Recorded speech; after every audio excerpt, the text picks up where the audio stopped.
बीच चल रही ये जंग नई तो बिल्कुल नहीं है। 100 सालों पुराने इस इतिहास में इतनी कहानियां और इतने दावे हैं कि आप जितना जान लें उतना कम है। लेकिन इस युद्ध की जड़ के बारे में आपको जरूर जान लेना चाहिए, वो है गाजा पट्टी।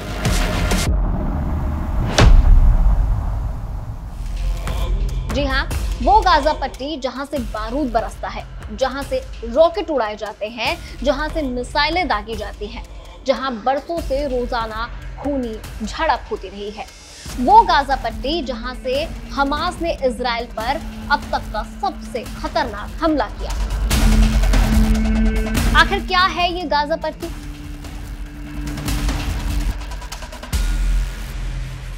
आखिर गाजा पट्टी इजराइल के गले की हड्डी कैसे बन गया? गाजा पट्टी में आखिर इतना खून खराबा क्यों हुआ? आज इस वीडियो में हम आपको गाजा पट्टी का पूरा इतिहास, भूगोल समझाएंगे। आपको बताएंगे आखिर फिलिस्तीन और इजराइल के बीच गाजा पट्टी इतना बड़ा बैटलफील्ड कैसे बन गया। आपको बताएंगे कि कैसे भूमध्य सागर के किनारे बसे गाजा पट्टी के इलाके में आखिर इतना बारूद आया। लेकिन ये सब समझने के लिए आपको गाजा पट्टी की लोकेशन को समझना जरूरी है। गाजा पट्टी का इलाका दो तरफ से इजराइल से घिरा हुआ है।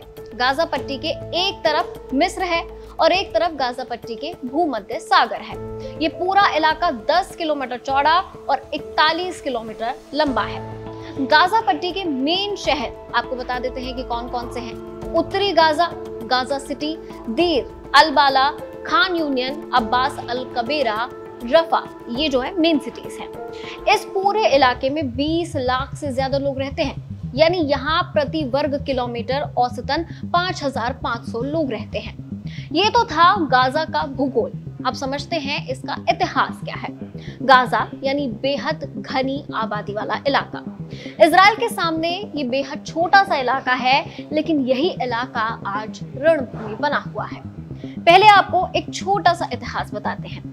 कहानी शुरू हुई धार्मिक मान्यताओं को लेकर। विवाद यरूशलेम से शुरू हुआ क्योंकि ये इलाका क्रिश्चियंस, मुस्लिम्स और यहूदियों तीनों के लिए धार्मिक भावनाओं के साथ जुड़ा हुआ है। तीनों के लिए ये जगह महत्वपूर्ण थी। कई सालों तक इस पर हक जताने की कवायद चलती रही। यहूदी अपने देश की चाहत में फिलिस्तीन वाले इलाके में बसते चले गए और इसमें ब्रिटेन का बड़ा योगदान रहा। संयुक्त राष्ट्र ने 1947 में पूरे इलाके को फिलिस्तीन और इजराइल के तौर पर बांट दिया। हालांकि इसे कितना माना गया ये तो आप आज की स्थिति से समझ जाएंगे, लेकिन ऐसा हुआ नहीं। क्यों? जमीन पर फिलिस्तीन और इजराइल दो मुल्क तो बन गए, लेकिन दोनों तरफ से तल्खी और हिंसा कभी कम नहीं हुई। इस हिंसा के पीछे बड़ी वजह ये रही कि देश के तौर पर एक दूसरे के वजूद को कबूल नहीं किया गया। खैर, विवाद बढ़ता चला गया। दोनों देश वर्चस्व की लड़ाई में अड़े रहे और बात गाजा पट्टी तक आ गई। वही गाजा पट्टी जहां हमास ने इजराइल पर हमला किया और अब इजराइल उसे हासिल कर लेना चाहता है। आपको बता दें कि पहले भी इजराइल का गाजा पट्टी पर कब्जा रहा है। इस इलाके में दबदबे को लेकर इजराइल की अपने आसपास की मुल्कों से जंग भी चलती रही। तब फिलिस्तीन अपनी जमीन खोता रहा। गाजा पट्टी फिलिस्तीन के हाथ से निकल गया और ये हुआ 1967 में। जंग के बाद इजराइल ने गाजा पट्टी पर कब्जा कर लिया। गाजा पट्टी पर कब्जे के बाद इजराइल ने तरह तरह की पाबंदियां लगा दी। 25 सालों तक इजराइल ने गाजा पट्टी पर कब्जा जमाए रखा। इस दौरान यहाँ इजराइल के खिलाफ बगावत भी होती रही, हिंसा और दंगे हुए। गाजा पट्टी से इजराइल ने कदम पीछे खींचे साल 2005 में। इसकी दो बड़ी वजह थी।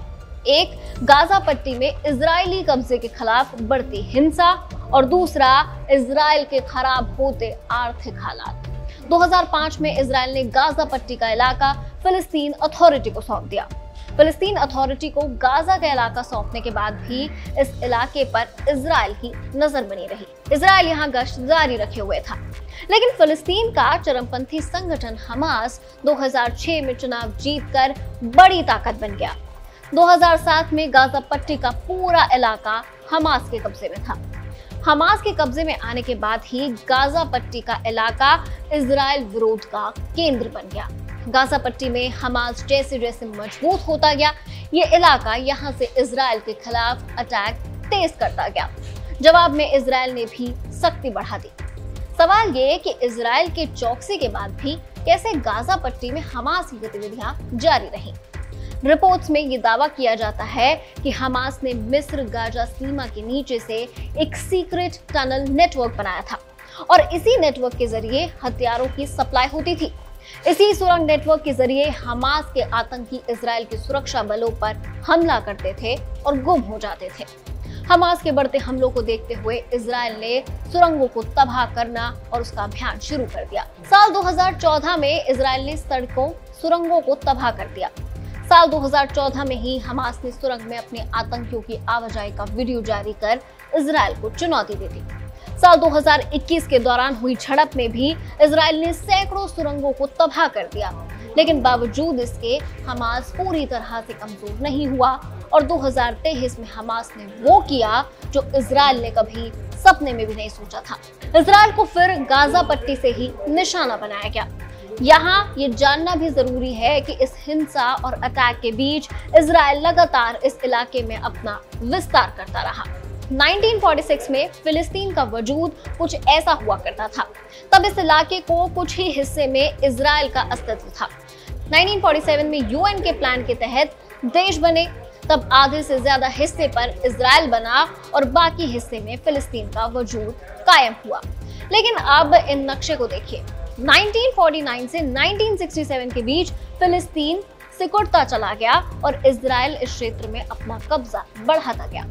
अब ये आखिरी तस्वीर भी देखिए। इजराइल ने अपनी ताकत के दम पर ज्यादातर हिस्से पर कब्जा कर लिया और फिलिस्तीन का अस्तित्व महज छोटे छोटे हिस्सों में ही सीमित रह गया। इजराइल की इस एग्रेसिव अप्रोच ने हमास को दिन पर दिन मजबूत किया। दशकों से जंग का मैदान बन चुके गाजा पट्टी में हर तरफ तबाही के सबूत मौजूद हैं। अब इजराइल गाजा पट्टी से हमास के खात्मे के लिए कड़े एक्शन के मूड में है। खैर, अब इजराइल का यह एक्शन फिलिस्तीन के लिए किस हद तक नुकसान पहुंचाएगा या हमास इसका कितना जवाब दे पाएगा, ये तो आने वाला वक्त बताएगा। खैर, इस पर आपका क्या मानना है? कमेंट सेक्शन में जरूर अपनी राय शेयर कीजिए। देखते रहे एबीपी लाइव।